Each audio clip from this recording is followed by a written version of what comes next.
말씀 가지고 하나님께서 우리들에게 주신 말씀의 제목을 함께 나누기를 원합니다. 보고 들어야 증인이 됩니다. 다시 한번 더 해볼까요? 보고 들어야 증인이 됩니다.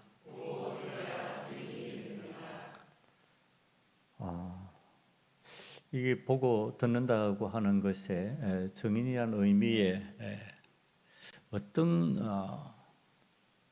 생각으로 이것을 전환시켜서 알려드릴까 하면서 생각하다가 제 어릴 때 기억이 났어요.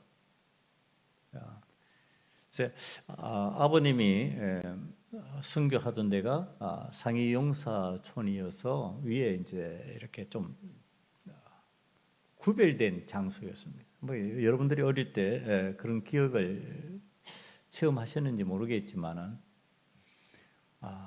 제 기억 속에는 그 상이용사촌이 이렇게 좀 높은 지대에 있었어요. 그러니까 거기로 올라가려 그러면은 그 이제 계곡에서 이렇게 흘러내리던 물들이 그 밑에 있었고 그 맑은 물을 건너고 이렇게 올라가는 경우가 많았습니다. 그리고 거기 올라가면 이렇게 망대가 있었고요.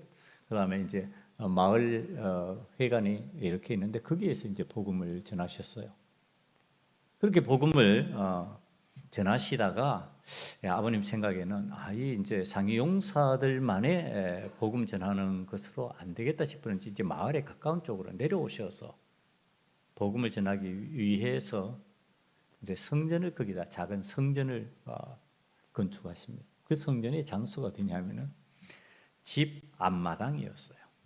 그러니까 이게 기와집이 5채가 이렇게 쭉 있었는데 그 기와집의 주인들이 전부 다 6.25 전쟁에서 실명하신 분들, 전부 다 전원이 그 친구 아버지들이 앞을 보지 못하는 사람들이었어요. 그리고 그 중에는 한쪽 팔이 날아가서 이제 팔이 없는 분들도 계시고 그런 상황입니다. 한 3집 정도는 저보다 한 살 많은 친구들, 제가 이제 그 친구들하고 같이 학교를 들어갔으니까 나이가 적어도 제가 그들과 어울려서 막 골목에서 같이 뛰어놀고 이렇게 하면서 그 아래에 어린아이들도 있고 더 큰 형들도 있고 이랬는데, 자 이제 아버님이 성전을 짓는데 앞마당인데 어릴 때 그 앞마당이 참 예뻤습니다. 아버님이 꽃을 좋아하시고 그렇게 해서 어디서 구해 오셨는지 그 예쁜 꽃들이 마당에 있는데 그걸 어느 날 다 없애고 거기에 성전을 교회 예배당을 지으셨어요. 자 그러다 보니까 어떤 현상이 생겼냐면은 이 예배당하고 옆집하고 간격이 가까웠어요. 굉장히 가깝잖아요. 근데 가까우면 어떤 일이 생깁니까? 시끄럽죠. 교회 들어오는 걸 안 믿는 사람들 싫어하잖아요. 시끄러워지고 사람들이 많이 왔다 갔다 하고. 그런데 그 옛날에 이 장이 용사촌에서 신앙생활을 하던 사람들, 그다음에 물론 이제 청년부들 사람들도 있고 이제 대학을 다니는 많은 사람들도 있고 이제 여러 사람들이 합류를 했지만은 이제 주류가 상위 용사들입니다. 상위 용사들이니까 기도의 내용이 어떻겠어요? 굉장히 삶에서 그때만 해도 힘들잖아요. 국가 지원이라는 것도 그렇게 만만하지도 않고 그러니까 힘드니까 기도할 때 참 울며 불며 기도하는 사람들이 많았습니다. 자 이게 바로 옆집에서 이 새벽 기도에 그 기도 소리를 듣는 겁니다. 찬송을 듣는 겁니다. 어떨까요? 그러니까 그 옆집인데 저는 어렸을 때 잘 몰랐는데 어머니가 얘기해 주시는 거예요. 옆집에서 새벽 기도를 하면 꽉 신답니다. 옆에서 조용하라는 거예요. 조용히. 자, 이런 일이 있다가 어느 날이었어요. 어느 날 동네에 큰 연못이 있는데 그 연못에는 겨울이면 얼어서 스케이트도 타고 우리들이 놀던 데예요. 근데 그 옆집에 위로 오빠가 둘 있고 아래로 여동생이 둘 있는데 그 여동생이 어릴 때 제 눈에 굉장히 예뻤어요. 얼마나 예쁜지 몰라 이 애들이. 그 제 여동생 어린데도 저보다 어린 애들인데 참 예쁜 거예요. 걔들이 귀엽고 예뻤어요. 근데 얘들이 그 연못에 놀러 갔다가 동생이 물에 빠졌어요.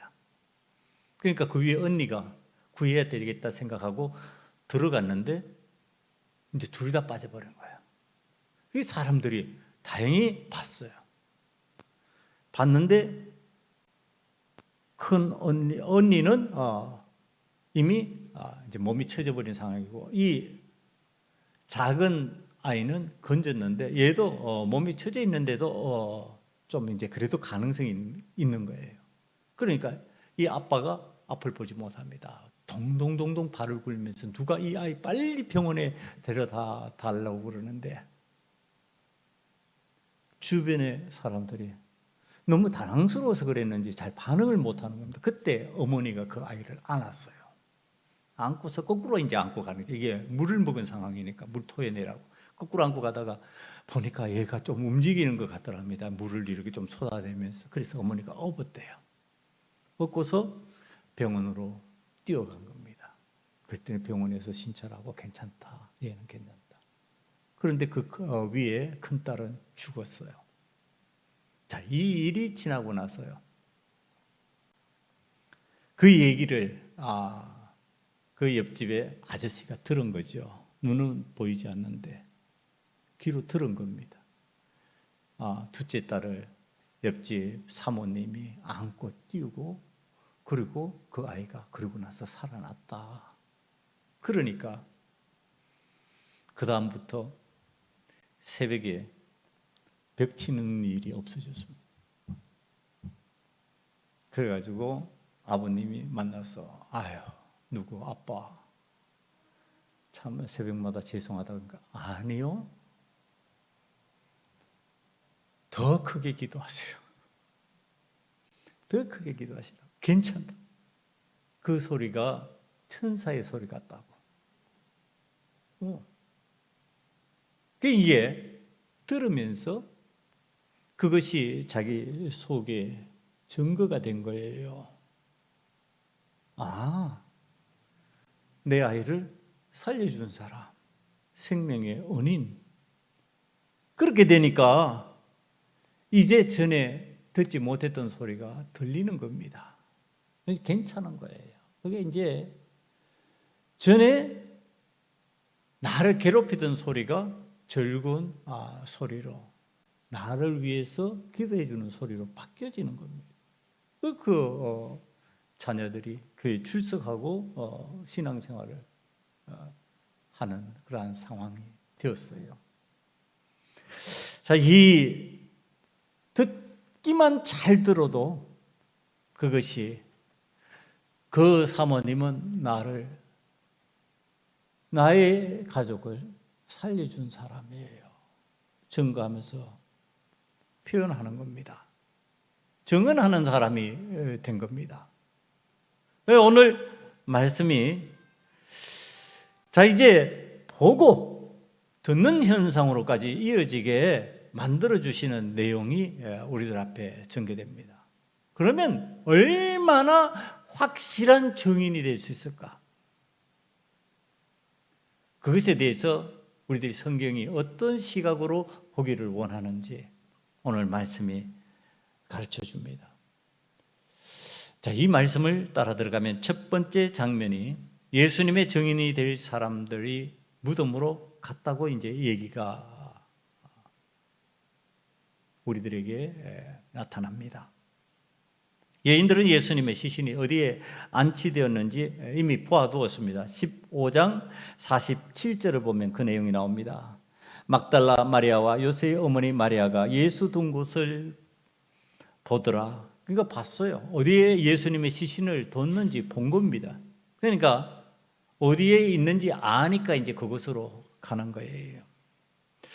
안식구 첫날이면 요즘 말하면 우리들이 주일을 지키는 주일을 얘기하는 겁니다. 토요일 날 다음 날이니까 안식구 첫날이 주일이에요.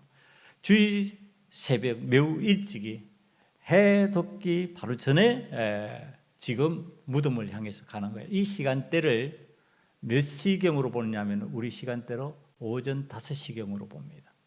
그러니까 우리 교회가 새벽 5시에 새벽 기도를 하는 그 내용하고 통하는 면이에요. 새벽을 깨우는데 주님을 향해서 찾아가는 그 여인들의 발걸음과 같은 시간대예요. 이 5시에 이들이 무덤을 향해서 출발했습니다. 매우 이른 시간이죠. 이른 시간인데 이들은 이미 미리 사둔 향품을 갖고서 무덤으로 갑니다. 여인들은 아리마대 부자 요셉이 예수님을 세마포로 사서 바위 속에 판 무덤에 넣고 돌을 굴려 무덤에 둔 것을 보았습니다.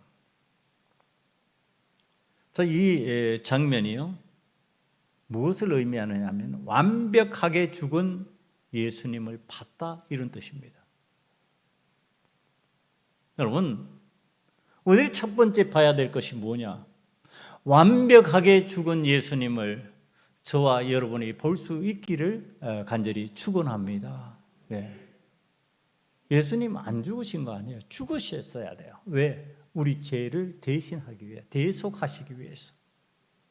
대속하시기 위해서는 육체를 우리들의 모습으로 입고 이 땅에 오신 예수님이 그 몸으로 죽으셔야 한 거죠. 그러니까 그 몸이 지금 무덤에 들어가서 죽은 시신으로 있다는 것을 알고 있는 내용이에요. 자, 여기까지 모든 사람들, 예외 없는 모든 사람들.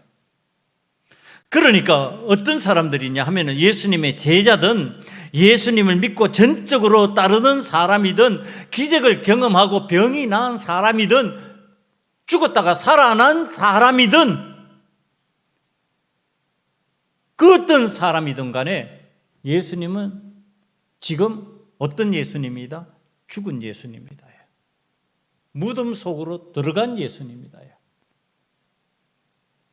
지금 그런데 이 예외 없이 예수님은 십자가에서 죽었고 무덤에 갇혔다고 생각하는 것, 이게 모든 사람들의 머릿속에 인식되어 있는 내용이라는 겁니다. 예수님은 안 죽은 거야. 예수님은 죽은 척 하신 거야. 아니, 진짜 죽은 겁니다. 이때 이 예외 없이 눈으로 보고 확인한 내용이 현실로 지금 체험된 현실입니다. 죽은 것이 현실이에요. 그러니까 예수님을 열심히 믿고 따르던 제자들이나 여인들이나 그리스도인 이 모든 사람들이 의인이 죄인을 위해서 죽으셨고 참 이게 억울하고 비통하고 안타깝다. 그렇지만 죽음은 찾아왔고 이제 어떻게 하면 좋을까? 예측을 못하고 거기에 대한 비전도 없는 겁니다.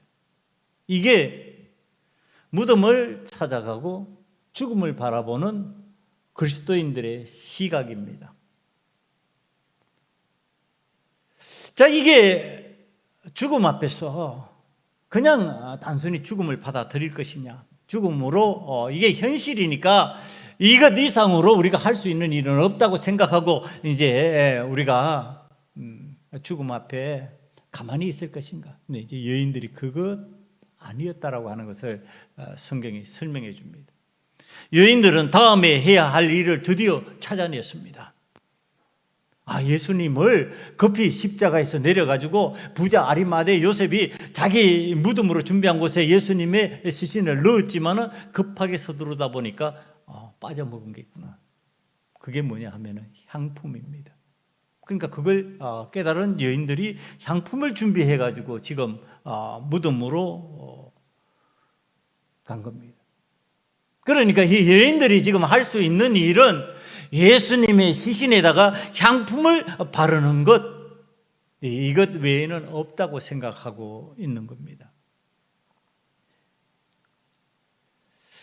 여러분, 이게 제가 말씀을 준비하면서 이게 그리스도인들이 향품을 준비하고 향품을 바르는 일이 해야 될 일일까? 죽음만 바라본다면 그건 해야 될 일인데, 이 여인들이 이 하는 일을 그럼 성공적으로 했을까? 성경이 이제 이 향품 바르는 일이 진행되지 않았다는 것을 이제 성경이 가르쳐 줍니다. 그럼 이게 이제 그리스도인들이 할 일이 아니라는 뜻입니다. 그럼 그리스도인들이 죽음 앞에서 할 일이 무엇일까? 오늘 우리들의 신앙이 잘못되면은 죽음과 시신을 위한 헌신으로 바뀌어지는 헌신의 삶을 사는 것을 그리스도인의 삶이라고 착각한다는 겁니다. 그러니까 뭐냐? 향품을 준비해서 시신에 바르는 일을 하면은 이게 우리가 주님을 그동안 따랐던 주님의 사람으로서 그리스도인으로서 잘한 일이라고 생각하는 수준에 머물기 쉽다는 얘기를 하는 겁니다. 뭘 바라보면요? 죽음만 바라보면. 오늘 우리들이 하나님 앞에서 자, 이게 향품을 바른다고 하는 것 의미에 향기로운 냄새를 나게 만들고, 그리고 그것으로 인하여서 내가 주님을 사랑한 증거를 나타내는 방식이 되고, 적어도 내가 주님을 믿는 믿음의 사람으로서 살았기 때문에 이 정도는 해야 되지 않느냐 라고 생각하고 주님을 찾아가서 향품을 바르기를 원하는데, 사실 이 일은 실패한 일입니다. 향품을 바르는 일은 진행되지 않았습니다. 바를 수가 없었습니다. 예수님이 무덤 속에 시신으로 머물러 있지 않기 때문에 그렇습니다. 그런데 우리들은 여전히 신앙생활을 하면서 신앙의 방식을 어떤 방식으로 자꾸 진행하기를 원하느냐 하면은, 내가 준비한 향품, 예수님의 시신에 바름으로써 적어도 이걸 헌신으로 표현할 수 있고 예수님을 사랑하는 증거물로 제시할 수 있다고 생각하는 향품에 집착하는 거죠.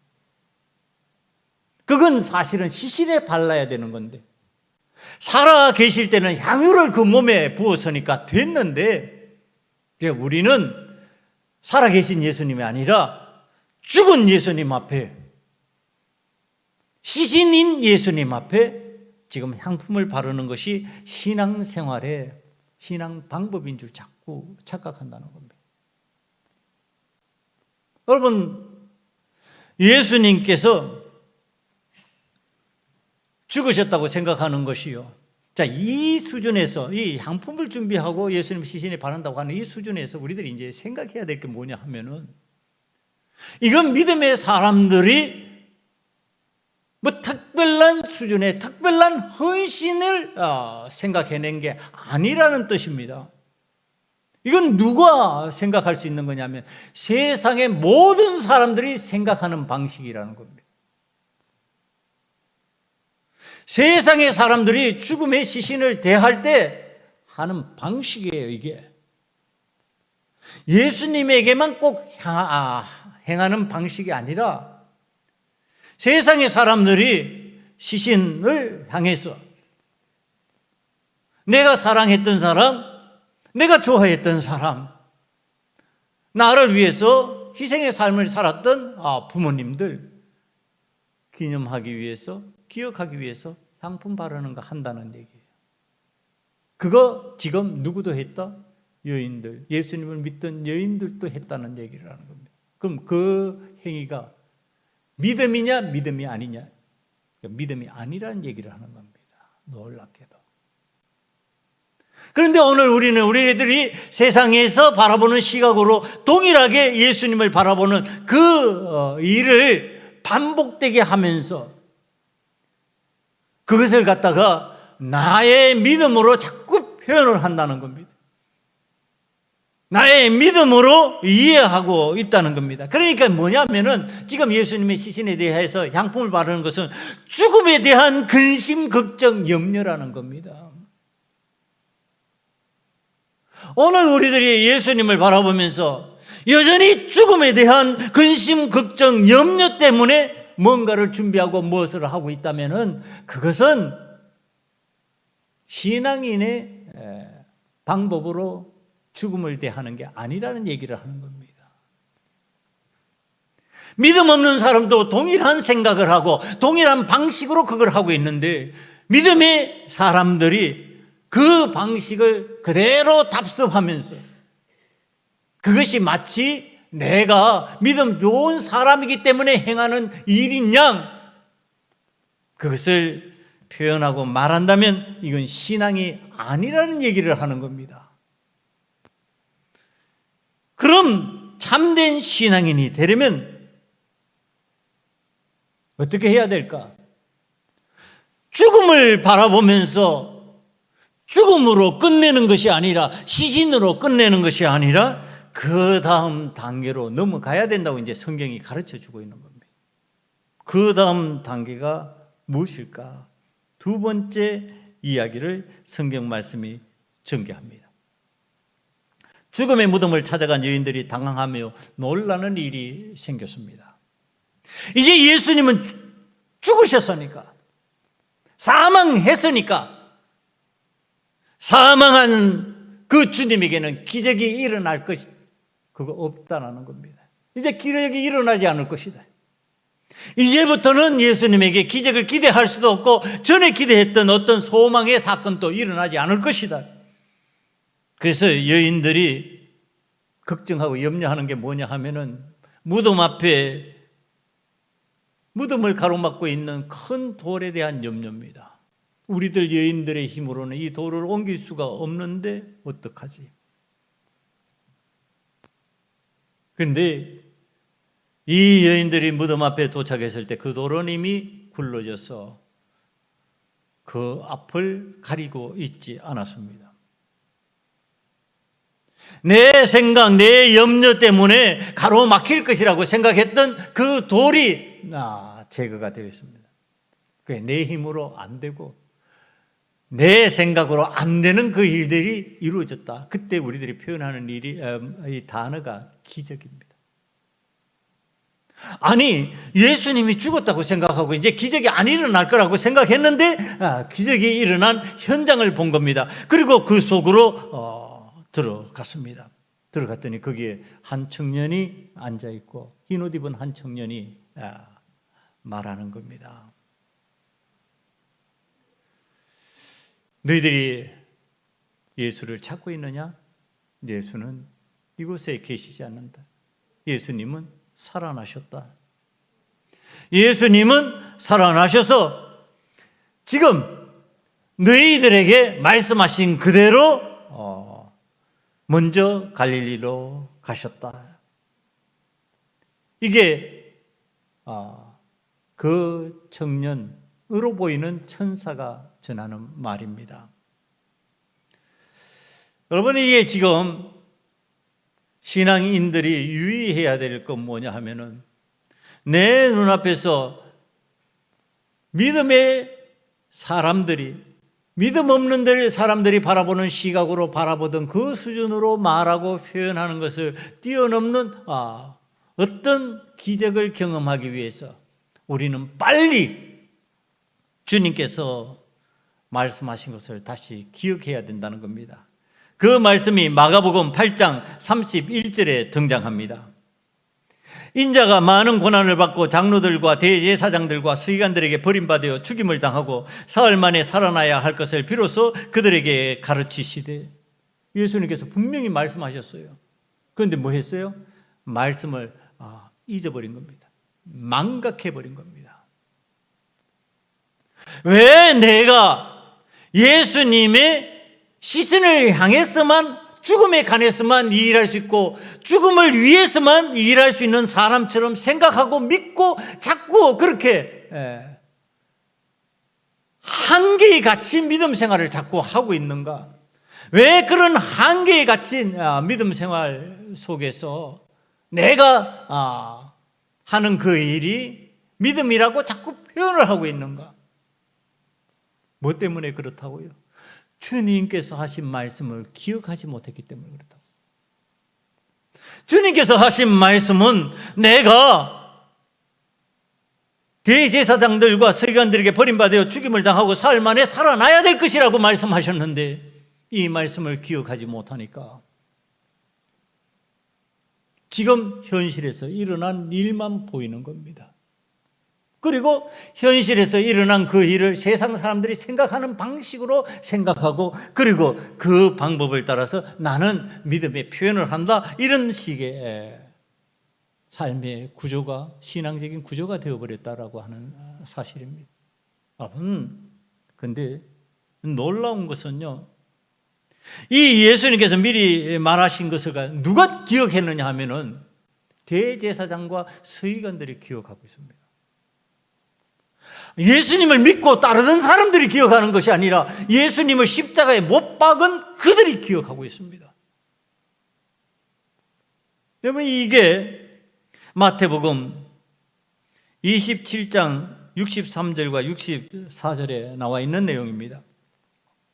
주여, 저 속이던 자가 살아있을 때에 말하되 내가 사흘 후에 다시 살아나리라 한 것을 우리가 기억하노니, 그러므로 명령하여 그 무덤을 사흘까지 굳게 지키게 하소서.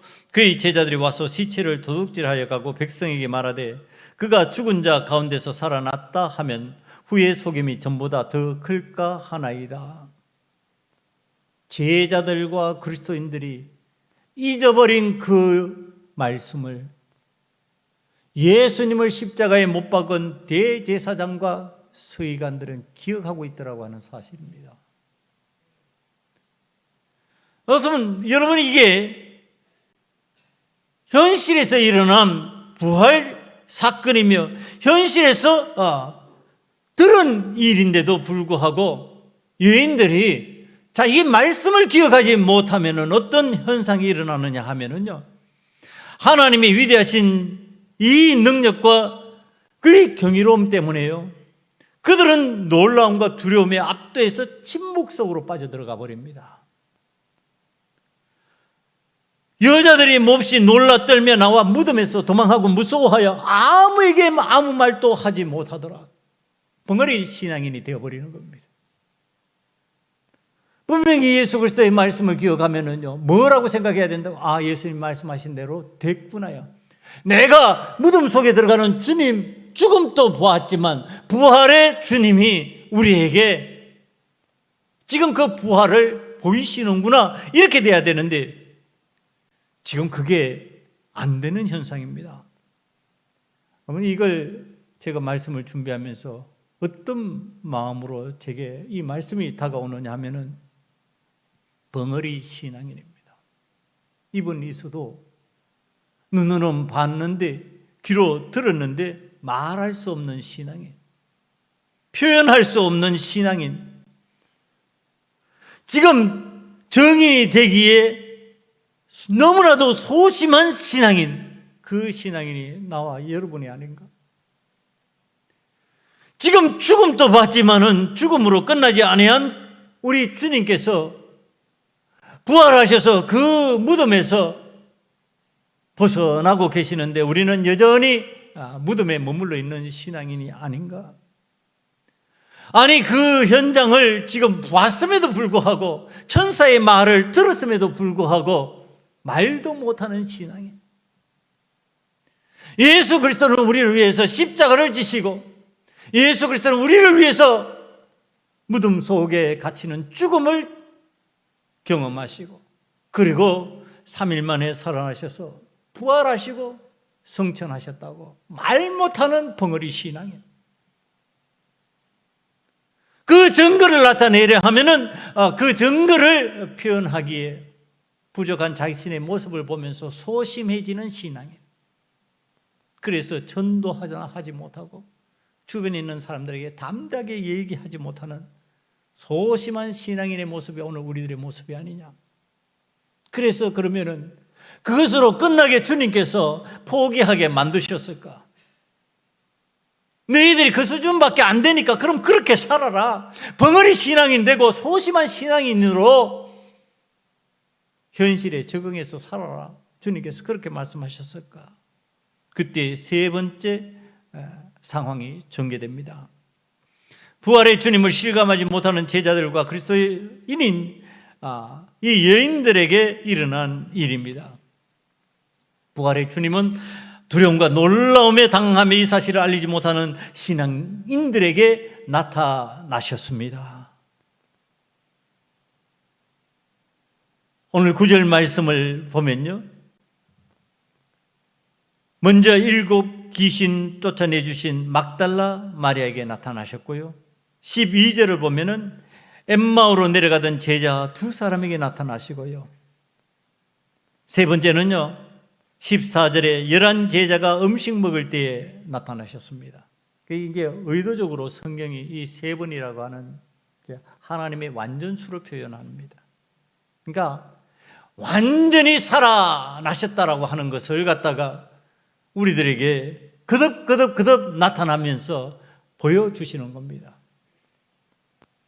자, 이제 현실에서 일어난 부활의 은혜를 믿지 못하고 당황스러워하며 놀라고 있는 제자들과 그리스도인들에게요, 부활의 예수님은 그들의 믿음 없음과 마음이 완악한 것을 꾸짖으셨습니다.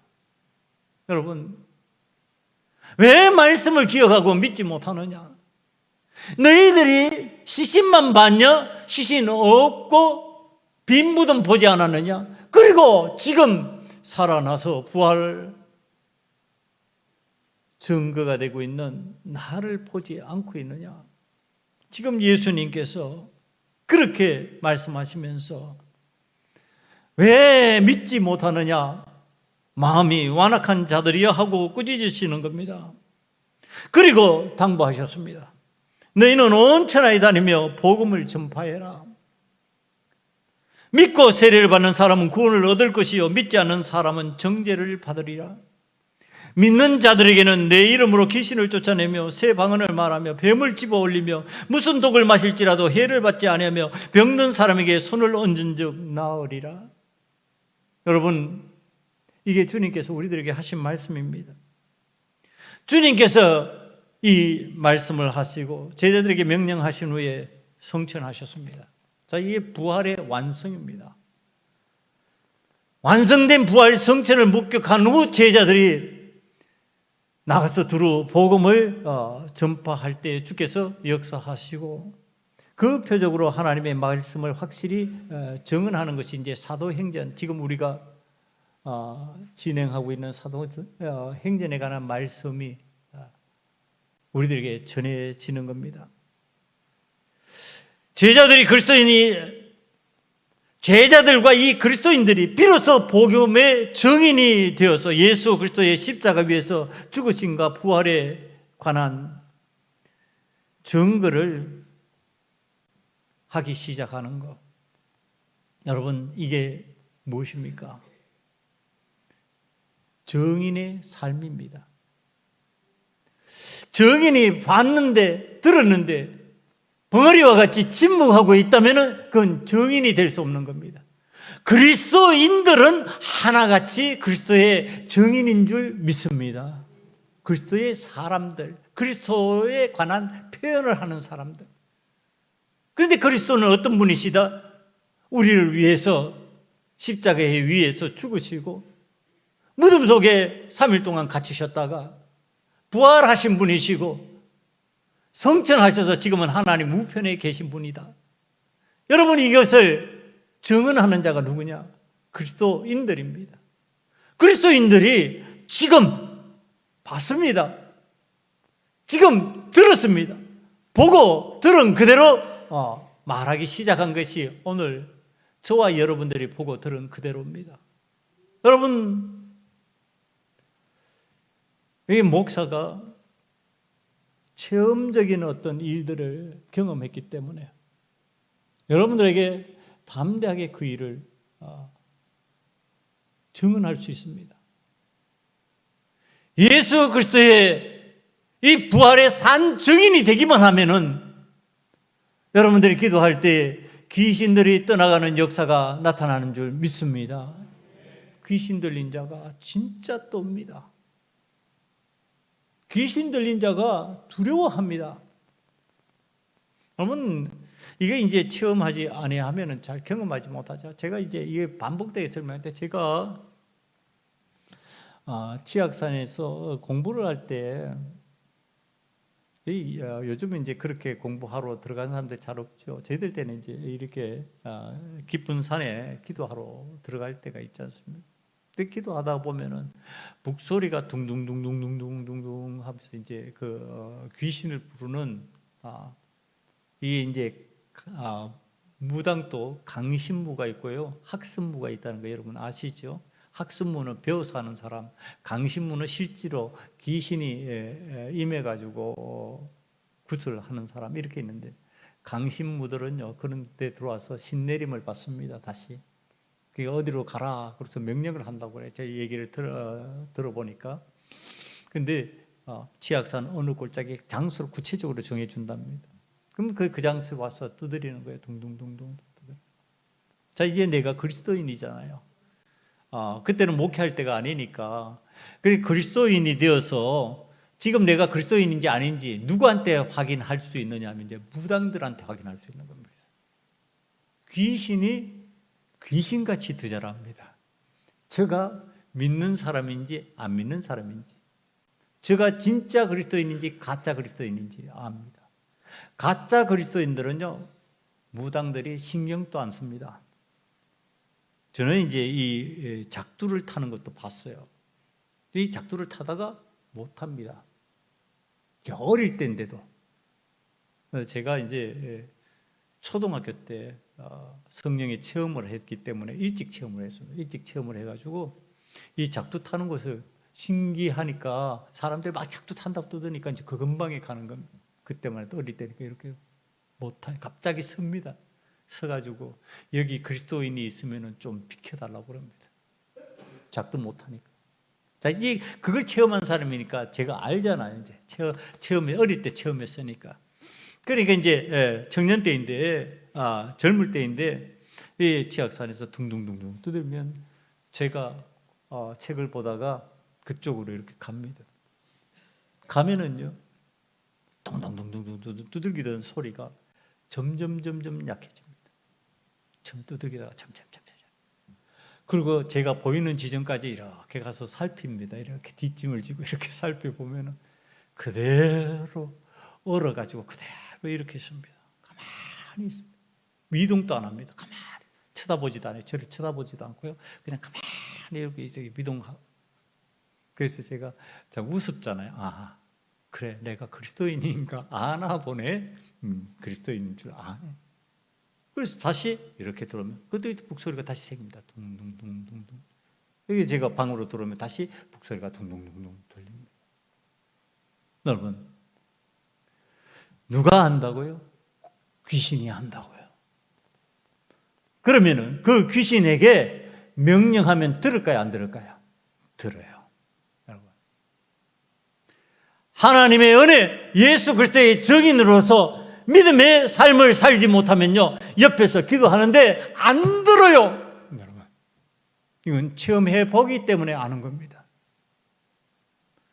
예수 그리스도 이름으로 명하노니 내 이름을 밝히라고 그러면 말합니다. 쾌락이에요. 무슨 영이고 표현합니다. 하나님의 사람으로 그리스도의 증인으로서 살지 않는 사람이 되어버리면요 꼼짝도 안 합니다. 비웃습니다. 목사라 할지라도 그쪽을 향해서 비웃으며 피를 토하게 만듭니다. 여러분, 오늘 우리들이 처음 한 신앙인이라면, 눈으로 봤다면, 귀로 들었다면 이것을 증언해야죠. 제가 왜 간증을 할까요? 증언하는 겁니다. 그 일이 있었으니까. 그랬더니 교회가 난리가 났어요. 우리가 그냥 교회만 왔다 갔다 하고 신앙생활 하면 되는 줄 알았는데 그게 아니구나. 진짜 귀신의 역사가 있네. 귀신이 예수 그리스도의 이름으로 명령하면 나아가네. 여러분, 그것이 교회가 변화될 수 있는 기회를 맞이하는 은혜의 때라는 얘기를 하는 겁니다. 뭐를? 내가 봤으니까, 내가 들었으니까, 내가 증언하고 사는 삶을 살면은 하나님께서 그렇게 역사하시는 줄 믿습니다. 여러분들이 증언을 해요. 그런데 못 본 걸 어떻게 증언하냐 말이에요. 못 들은 걸 어떻게 증언하냐 말이에요. 듣고 보고도 안 하는 것도 문제지만은 못 봤는데 못 들었는데 어떻게 할 수 있냔 말이야. 못 하는 거예요. 그럼 어떻게 해야 될까요, 여러분? 오늘 이 자리에 앉은 사람들 중에서 못 봤다, 못 들었다 그런 분들이 계실 거예요. 예수 그리스도의 부활에 관해서, 예수 그리스도의 십자가의 죽음에 관해서, 예수 그리스도께서 일으키신 이 구원의 큰 은혜에 관해서 나는 못 들었다, 못 봤다. 안 들리는 거죠. 지금 말씀을 통해서 여러분들이 듣고 있음에도 안 들리는 겁니다. 말씀을 통해서 보고 있음에도 불구하고 안 보이는 겁니다. 이거 오늘 여러분들이, 저와 여러분은 영적인 문제이기 때문에 여러분들에게 강력하게 권면하고 싶은 것이, 성령의 역사를 하나님 앞에 간구해야 될 줄 믿습니다. 보게 해달라고, 듣게 해달라고, 주의 말씀이 내 귀에 들리게 해달라고, 주의 역사가 내 눈에 보이게 해달라고. 여러분, 그 간절함이 있어야 성령의 역사가 여러분들에게 임합니다. 제가 성령 체험할 때 일이었어요. 아니, 같은 자리에 있는데 누구는 은혜를 받고 누구는 체험을 하고 있는데 나는 체험이 안 되는 겁니다. 얼마나 어린데도 답답했던지 제가 내 혼자 하나님 강단 앞에 나아갔어요. 강단 앞에 무릎을 꿇고 기도하는 겁니다. 하나님, 쟤는 되는데 왜 나는 안 됩니까? 왜 저에게는 하나님의 은혜가 임해서 하나님의 역사를 체험하고 있는데 나는 체험할 수가 없습니까? 하나님, 나도 체험하게 해주세요. 여러분, 하나님 앞에 어린아이의 간절함이었기 때문에 하나님께서 잘 들어주신 것 같아요. 하나님 들어주셔서 제가 체험을 합니다. 그러니까 그 체험 때문에 여러분, 분별의 은사가 임해요. 하나님께서 은혜 주셔서 영적 분별을 할 수 있게 만들어 주십니다. 영적으로 잘못된 것, 정상적인 것, 비정상적인 것이 구분이 되는 거예요. 이게 구분이 되니까 그 현상을 살피면 이건 하나님의 은혜의 역사인지 귀신의 역사인지 살펴지는 겁니다. 귀신의 역사면은 물리쳐야죠. 하나님의 은혜면 아멘 해야죠. 이게 구별이 안 되고 분별이 안 되면 하나님의 영으로 이것이 깨달아지지 않으면은 도무지 이해하지 못하는 현상이 됩니다. 이건 목사라도 안 되는 겁니다. 일반 성도라도 영적인 체험을 하고 하나님 앞에서 하나님의 영을 받으면 이것은 분별이 되는 내용입니다. 보고 들은 것에 증인이 될 수 있는 담대함이 생기고 그것이 실제적으로 내한테 분별의 은혜로 임하게 되는 겁니다. 여러분, 저와 함께 했던 저희 가족이, 저희 딸이 어린데도 불구하고 그걸 다 봤습니다. 그런 현상들을 봤습니다. 그런 것들을 체험했습니다. 하나님 앞에서 오늘 우리들이 그리스도의 증인이 된다고 하는 거, 부활의 증인이 된다고 하는 거, 이게 하나님 앞에서 봤음에도 불구하고 믿음으로 받아들이지 아니하면은 그것은 나에게 일어나는 성령의 역사로 임하지 않습니다. 그것을 받아들이고 믿음으로 받아들였던 사람, 그 사람이 누구였냐? 예, 성경에 등장하는 사도 바울입니다. 사도 바울은 자신에게 나타나신 주님을 내가 부활하신 주님으로 받아들이는 겁니다. 아멘하고. 그러니까 주님의 말씀이 들리는 겁니다. 아나니아라고 하는 선지자에게 기도받으라고 그러니까 기도받습니다. 이제 나를 위한 이방인의 사도가 되라 그러니까 이방인을 위한 선교 사역을 죽기까지 감당하는 자가 되는 겁니다. 이게 사도 바울에게만 임하는 현상일까요? 오늘 이 땅에서 안 일어나는 일일까요? 제가 받아보는 선교 보고서 내용에 알려지는 이야기 중에 하나입니다. 선교사의 부인이 된 북한군 중대장 출신의 이야기가 있습니다. 북한군의 중대장을 하다가 결국은 탈북을 하고 남한에 와서 살다가 선교사하고 결혼을 했어요. 이분인데 인민군 중대장 출신의 이 사모님은요, 1994년 김일성이 사망했을 때 평양에 있는 김일성 동상을 굶어가면서 한 달간 지켰던 사람입니다. 굶어가면서 평양에 있는 김일성 동상을 지켰다. 참 이해가 안 되죠. 그런데 그렇게 믿고 숭배했답니다. 김일성을. 북한에서는 수령님은 죽었어도 살아계신다는 인식이 있다고 그래요. 그러니까 이게 종교입니다. 북한에서.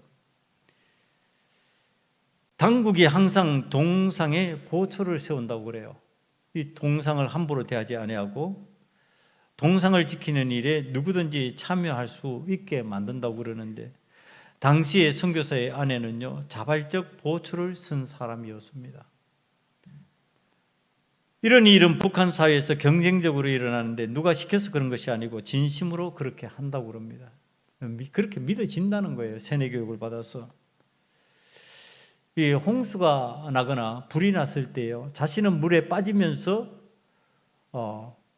잘못되어서 죽는 경우에도, 불에 타 죽으면서도요, 김일성 초상화를 머리에 들어 올리고 건져내고 그것을 갖다가 안전하게 보호하면 온 가족이 영웅 대접을 받는 사례도 있다고 그럽니다. 박물관에 가면 지금도 그런 가족의 사진 이야기와 내용이 전시되어 있다고 그럽니다. 이것이 십자가에서 죽으시고 부활에서 부활하시고 성천하신 주님을 만나지 못한 북한 사람들의 삶의 내용입니다. 이 선교사님도 그렇게 했습니다. 이 선교사의 부인도 그렇게 했습니다. 그런데 이제는 그리스도의 십자가의 죽음과 부활 성천하신 주님을 사도 바울처럼 만나고 나서 복음을 전하며 주님의 증언자가 되었습니다. 이제는 예수 그리스도께서 우리를 위하여 죽으시고 부활하신 사건을 처음 했기 때문에 이제 주님의 나라에 귀환하게 되는 그날을 위하여서 그리스도인으로서 증언하고 사는 겁니다. 자신이 이제 주님의 부활 사건을 본 것처럼, 들은 것처럼 증언하면서 사는 사람이 되었습니다. 여러분, 이제 김일성을 위해서 그렇게 헌신하던 사람이 주님을 위해서 헌신하는 사람으로 바뀌어졌습니다. 이게 어떻게 가능했을까? 그렇게 하나님 앞에 기도하며 간구했다라고 하는 사실입니다. 주님을 만나기를 간구했고 주님의 말씀을 듣기를 간구했고, 그랬더니 주님을 만났고 주님의 말씀이 들리더라는 겁니다. 그래서 증인이 되었습니다. 여러분, 오늘 우리들도 주님 앞에서 오늘 내가 주님의 증인으로서 살지 못하는 연약함이 있다면 내가 보지 못했기 때문에 그렇고, 보았음에도 연약해서 하지 못하고 들었음에도 연약해서 말하지 못하고 있다면 내가 간구해야 됩니다. 간절히 기도해야 됩니다. 그리스도의 증인이 되게 해달라고. 보지 못했다면 보게 해달라고 기도해야 되고, 봤다면 본 것을 알릴 수 있는 자가 되게 해달라고 하나님 앞에 기도해야 됩니다. 이게 부활의 능력을 체험하고 부활의 주일에 우리가 받아야 될 은혜입니다. 부활의 주님을 만났는데 벙어리가 되어버린다면, 부활의 주님을 만났는데 우리가 소심하게 위축되어 산다면 우리는 부활의 주님을 만났다고 표현할 수가 없습니다. 부활의 주님을 만났으면 이제는 우리는 죽음도 이겨내는 자요 십자가의 고난도 이겨내는 자가 되었다라고 하는 사실을 우리 주님께서 우리에게 가르쳐 주십니다. 여러분, 이 사실이 믿어지면요, 그 어떤 것도 두렵지 않게 됩니다. 그 어떤 것도 피하지 않게 됩니다. 저는 목사님이 두려운 어떤 현상 앞에서 피하는 것을 봤습니다. 숨는 것을 봤습니다. 그가 그리스도의 증인으로서 담대하지 못한 어떤 현상들을 봤습니다. 이게 하나님 앞에서 부활의 산 증거를 얻은 사람들이 할 행동이 아니라는 것을 그때 마음속에 얼마나 부딪힘이 되었는지, 내가 목사가 되어서는 그러지 말아야지, 내가 목사가 되어서는 증인이 되어야지, 담대하게 말하고 담대하게 선포해야지, 그것을 할 수 있도록 하나님 앞에 기도하면서 간구하니 하나님께서 도우셔서 그런 체험을 하게 만들어 주셨습니다. 하나님 앞에 기도하면 하나님께서 도우시는 역사를 체험하게 만들어 주셨습니다. 그게 제 몸에서 일어난 일입니다. 여러분, 저는 들었음에도 불구하고 여러분들이 잊어버린 것 같아서 다시 간증합니다. 제 폐는 피를 토하던 폐였습니다. 약을 중단하고 하나님 앞에서 제가 주의 종이 되어서 주의 길을 걷겠다 하고 그것을 땅에 묻고서 내려온 이후로 그 약을 먹지 않고 오늘까지 살아왔습니다.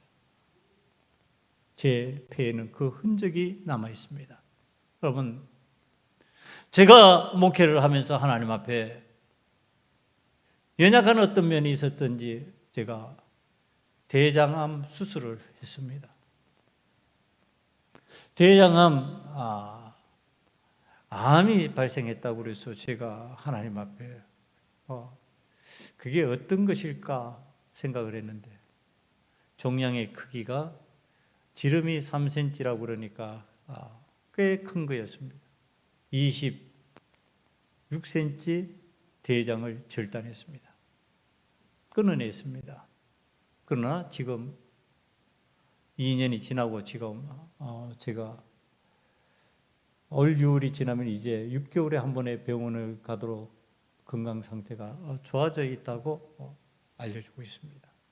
그것을 본 제 아내가 말합니다. 그 종양이 림프관으로 뿌리를 내리지 않은 것이 기적이라고 말합니다. 수술 결과를 제 아내는 봤으니까요. 나는 마취되어 있는 상태니까 못 봤지만은 집사람은 그 크기를 보고 놀랐다고 그럽니다. 그 크기를 보고 적어도 3기 내지는 4기가 되겠구나. 이제 내 남편이 목회를 하다가 용감하게 죽어야 될 건데 그것을 어떻게 준비할까, 이 마음을 가졌다고 그럽니다. 여러분, 그것이 위로 그렇게 자라날 동안 뿌리가 내리지 않았다는 것이 기적입니다.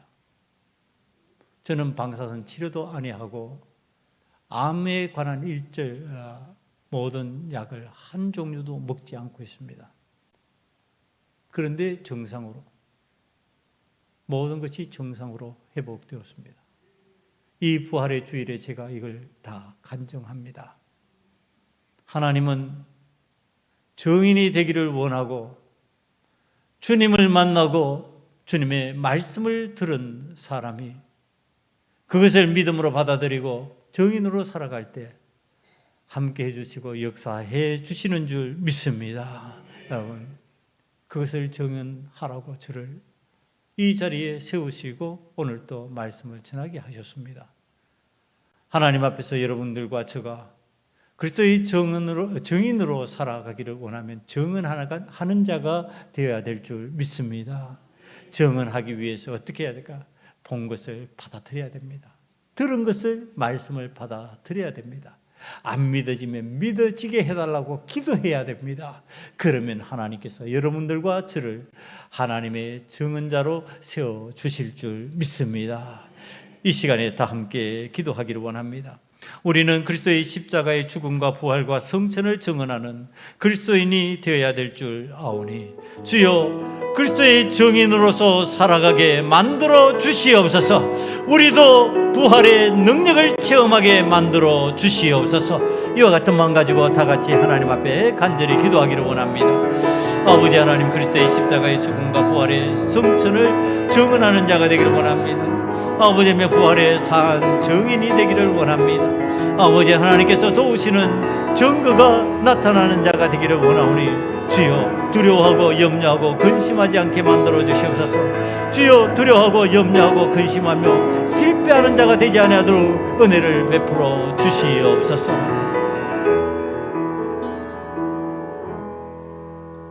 주님, 그리스도의 십자가 죽음과 부활과 성천을 증언하는 그리스도인이 되기를 원합니다.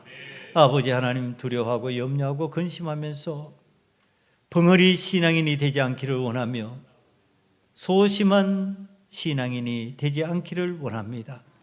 아버지 하나님, 삶 중에 담대히 그리스도를 증언할 수 있는 자가 되게 만들어 주셔서 믿음으로 하나님께서 맡기신 사명 잘 감당하는 저희들 되게 만들어 주시옵소서.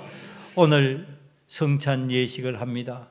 아버지 하나님, 이 예식 가운데 하나님의 영이 임하시는 것을 체험하게 만들어 주시고 이 예식을 통하여 살아계신 하나님을 증언하는 정은의 삶을 살게 만들어 주시옵소서.